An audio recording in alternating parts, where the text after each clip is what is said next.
semuanya, perkenalkan kami dari Pendidikan Fisika Universitas Jember tahun 2020. Kami dari kelompok 5 atau kelompok Snellius. Pada kesempatan kali ini kami akan menjelaskan tentang hukum Snellius. Berikut penjelasannya. Saya akan menjelaskan tentang pengertian pembiasan cahaya. Pembiasan cahaya yaitu pembelokan arah rambat cahaya saat melewati dua bidang medium tembus cahaya yang berbeda indeks biasnya. Pembiasan cahaya mempengaruhi penglihatan pengamat. Contohnya, ketika kita memasukkan tongkat ke dalam kolam yang berisi air, tongkat tersebut akan terlihat bengkok. A. Indeks bias medium. Kecepatan merambat cahaya pada tiap-tiap medium berbeda-beda tergantung pada kerapatan medium tersebut. Perbandingan percepatan kecepatan rambat cahaya ini selanjutnya disebut dengan indeks bias. Indeks bias dibedakan menjadi dua. Yang pertama, indeks bias mutlak adalah perbandingan kecepatan cahaya di ruang hampa dengan kecepatan cahaya di medium tersebut. Dengan rumus, N medium sama dengan C per V. Yang kedua adalah indeks bias mutlak medium, yaitu indeks bias medium saat berkas cahaya dari ruang hampa melewati medium tersebut. Indeks bias mutlak kaca dituliskan dengan N kaca, dan seterusnya. Oleh karena itu, C selalu lebih besar dari V. Maka, indeks bias suatu medium selalu lebih besar dari 1N medium. Indeks bias relatif adalah perbandingan indeks bias suatu medium terhadap indeks bias medium yang lain. N12 sama dengan N1 per N2 atau N21 sama dengan N2 per N1. Dengan N12, indeks bias relatif medium 1 terhadap medium 2. N21, indeks bias relatif medium 2 terhadap medium 1.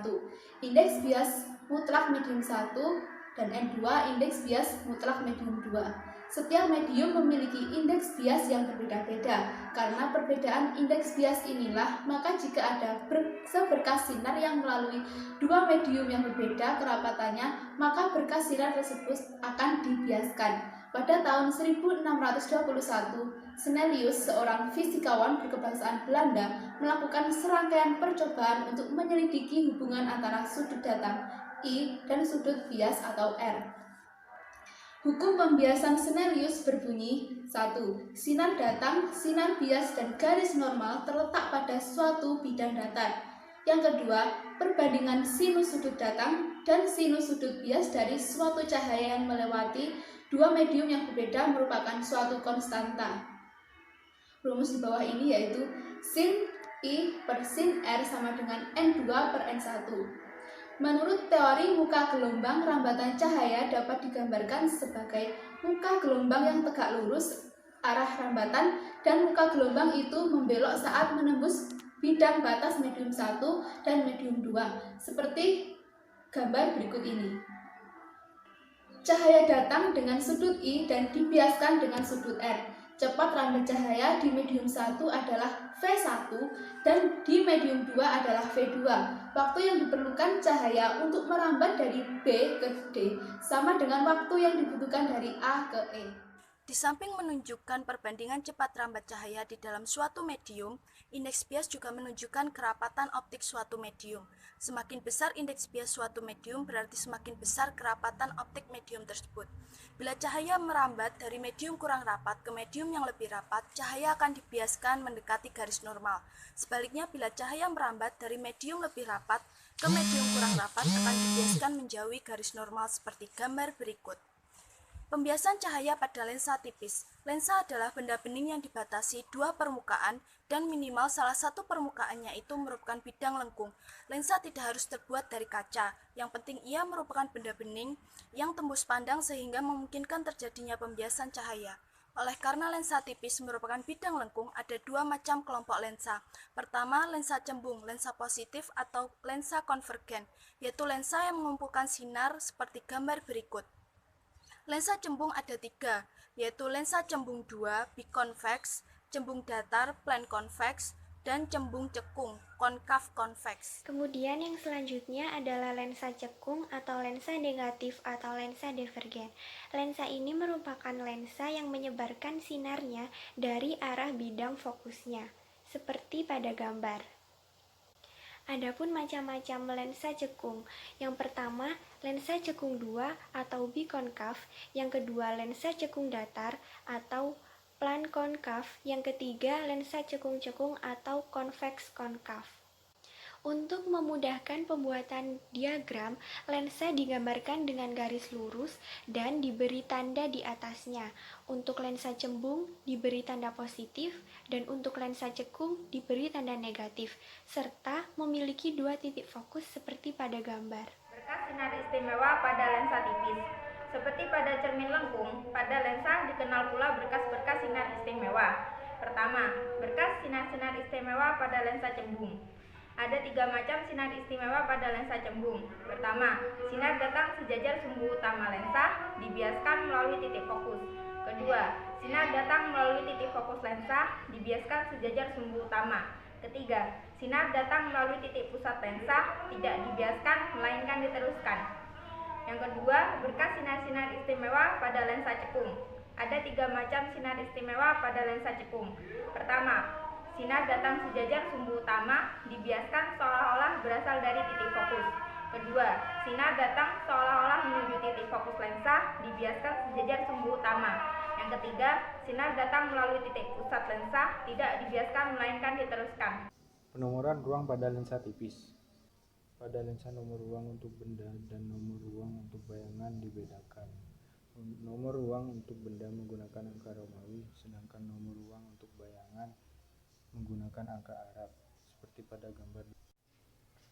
Untuk ruang benda berlaku ruang 1 antara titik pusat optik O dan F2, ruang 2 antara F2 dan 2F2, ruang 3 di sebelah kiri 2F2, ruang 4 benda untuk benda maya dan ada di belakang lensa.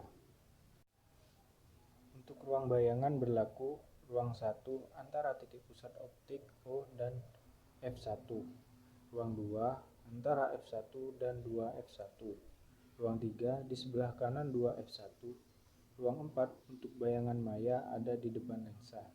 Berlaku pula R benda plus R bayangan sama dengan 5. 3. Melukis pembentukan bayangan pada lensa. Cukup menggunakan minimal 2 berkas sinar istimewa untuk mendapatkan titik bayangan. Gambar yang pertama. Pada gambar ini, benda AB di ruang 2 lensa cembung. Sifat-sifat bayangannya yang pertama nyata, yang kedua terbalik, dan yang ketiga diperbesar. Sedangkan gambar yang kedua, benda AB berada di ruang 3 lensa cembung. Sifat-sifat bayangan terbentuk yang pertama nyata, yang kedua terbalik, yang ketiga diperkecil. Yang gambar ketiga, benda AB berada di ruang 1 lensa cembung. Sifat-sifat bayangan berada pada gambar ini, yang pertama maya, yang kedua tegak, lalu diperbesar. Pada gambar keempat, benda AB berada di ruang 2 lensa cekung. Sifat-sifat bayangannya terbentuk maya, tegak, dan diperkecil. Rumus-rumus lensa tipis. Lensa tipis yang permukaannya sferis, yaitu merupakan permukaan bola, memiliki hubungan antara jarak benda, yaitu S, jarak bayangan benda, yaitu S aksen, dan jarak fokus, yaitu F, serta memiliki perbesaran bayangan benda, yaitu M. Sehingga dapat dituliskan rumus sebagai berikut. N1 per S yang merupakan jarak benda, ditambah dengan N2 per S aksen, yang merupakan jarak bayangan benda, sama dengan N2 min N1 per R. R di sini merupakan jari-jari kelengkungan. Sekian video. Daya atau kekuatan lensa.